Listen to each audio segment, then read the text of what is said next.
जब मैं घर से गुस्से में बड़बड़ाते हुए निकल आया था और बस स्टैंड की तरफ आगे बढ़ने लगा। मैं मन ही मन बड़बड़ा रहा था, पता नहीं कितने पैसे छुपा के रखे हैं, लेकिन मेरे लिए एक बाइक नहीं ले सकते। अब मैं यहाँ से चला जाऊंगा और तब तक वापस नहीं आऊंगा जब तक मैं खुद के पैसों से बाइक नहीं खरीद लेता। इतना सोच ही रहा था तभी मेरे पैर में मुझे कुछ चुभने का एहसास हुआ। नीचे देखा तो समझ आया कि जल्दबाजी में पापा के जूते पहन आया हूँ। उन जूतों में कील उभरी हुई थी, जो मेरे पैर में बार बार घाव किए जा रही थी। लेकिन उस समय गुस्सा अधिक था, तो मैं बड़बड़ाते हुए आगे बढ़ गया। एकाएक मुझे याद आया कि मैं पापा का पर्स भी साथ ले आया हूँ। मेरे खुराफाती दिमाग में एक ख्याल आया, क्यों ना आज पापा का पर्स चेक किया जाए, जिसे आज तक उन्होंने किसी को हाथ तक नहीं लगाने दिया था। पता नहीं कौन सा खजाना छुपा है इस पर्स में, जो किसी को हाथ नहीं लगाने देते थे।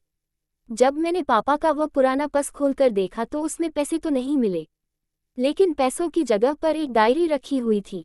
तब मैंने सोचा, ओह, तो यहाँ खजाना छुपा रखा है। मैं समझ रहा था कि यहाँ पापा ने लिखा होगा कि किससे कितने पैसे लेने हैं और किसको कितने पैसे दिए हैं।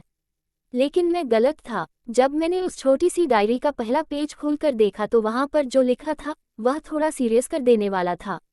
डायरी में जो लिखा था उसे पढ़ने के बाद मेरे चेहरे पर जो एक्सप्रेशन थे वह गायब हो चुके थे, क्योंकि डायरी में वैसा कुछ नहीं था जैसा मैं सोच रहा था। वहाँ पर उन पैसों का हिसाब लिखा हुआ था जो अलग अलग कामों के लिए अलग अलग लोगों से उधार लिए गए थे। उस लिस्ट में कंप्यूटर के नाम पर भी पैसे लिए गए थे। कुछ यूं लिखा था, 50,000 बेटे के कंप्यूटर के लिए। ये वही कंप्यूटर था जिसे मैं आज तक यूज़ कर रहा हूँ। लेकिन मुझे ये पता नहीं था उस कंप्यूटर को खरीदने के लिए पैसे कहाँ से आए थे। लेकिन आज पता चल रहा था। मुझे आज भी याद है जब मैंने पहली बार कैमरे के लिए जिद की थी, जो मेरे पापा ने मुझे 2 हफ्ते बाद मेरे बर्थडे पर ला कर दिया था, जिसे देखकर मैं बहुत खुश हुआ था। और मुझे खुश देखकर मुझसे कहीं ज़्यादा अगर कोई खुश था तो वह थे पापा। अब मेरे चेहरे से गुस्सा एकदम गायब हो चुका था। जब मैंने आगे का पन्ना पलटा तो वहाँ पर कुछ इच्छाएं लिखी हुई थी। पहली जो विश थी उसमें जो लिखा हुआ था, अच्छे जूते पहनना। ये बात मेरी कुछ समझ नहीं आई। तभी मेरा पाँव अचानक सड़क पर भरे हुए पानी पर जा पड़ा और तभी मेरे पाँव में कुछ गीलीपन होने का एहसास हुआ। जब मैंने जूता उतार कर देखा तो उसका तला टूटा हुआ था। ये देखकर मुझे डायरी में लिखी बात याद आ गई। तभी मुझे माँ पापा की कही बातें भी याद आ रही थी कि कैसे माँ जब कहा करती थी पापा से, अब तो जूते पुराने हो गए, नए ले लीजिए, तो पापा अक्सर यह कहकर टाल दिया करते थे, जूते अभी और चलेंगे, अभी कुछ दिन पहले तो लिए थे। मुझे आज समझ आ रहा था कि कितने दिन और चलेंगे। साथ ही साथ यह भी समझ आ रहा था कि पापा पर्स को क्यों छुपा कर रखते थे। तभी उस डायरी को पढ़ते हुए बस स्टैंड पर पड़ी बेंच पर आकर बैठ गया। अब उस डायरी का आखिरी पन्ना बचा हुआ था।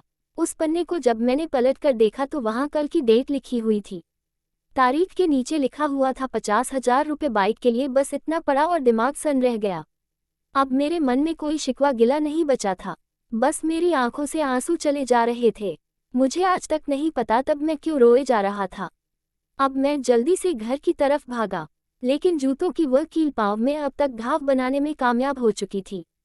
मैंने जूतों को रास्ते में ही निकाल कर फेंक दिया और भागते लड़खड़ाते हुए घर जा पहुंचा, लेकिन पापा घर पर नहीं थे। मैं समझ गया वह कहाँ थे। मैं सीधा पास वाली बाइक एजेंसी की तरफ भागा। पता नहीं आज कहाँ से इतनी ताकत आ गई थी, और वह भी बिना जूतों के नंगे पैर। जैसे तैसे मैं बाइक एजेंसी पर पहुंचा, पापा वही थे।